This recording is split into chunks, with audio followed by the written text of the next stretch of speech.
Hindi na rin talaga ako magkanda-ugagang mag-save at mag-post ng mga videos at photos ng Econin.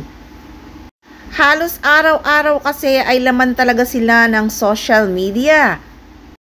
Mula pa sa first year anniversary ng kanilang pagiging magjowa hanggang sa nag-celebrate nga ng birthday sa Tanzania, Africa, at ngayon nga ay sa premiere night ng pelikulang Quezon ni Jericho Rosales.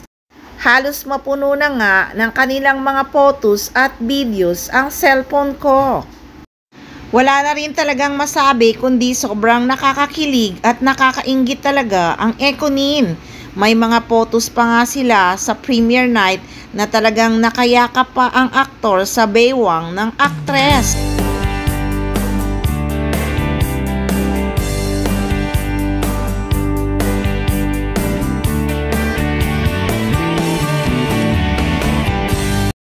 Sila lang talaga ang bida sa premiere night ng Quezon.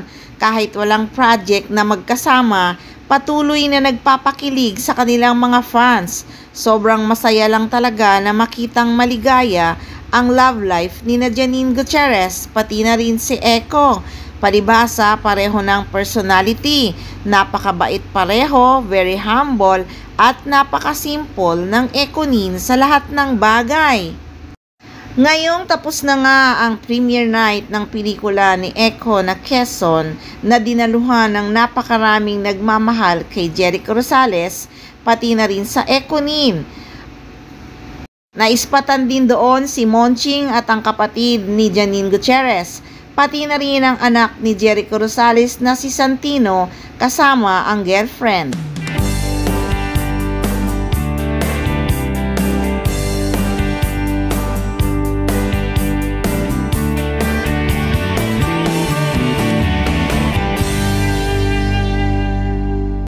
Sobrang daming ang tao ang sumuporta sa premiere night ng Quezon. Kaya todo ang pasasalamat ni Jericho Rosales na halos maiyak-iyak nga din ang aktor.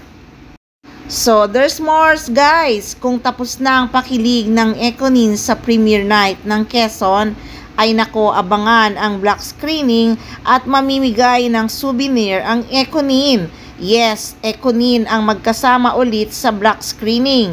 Mamimigay sila ng mga souvenir lalo na sa mga estudyante sa October 17, kaya abangan yan.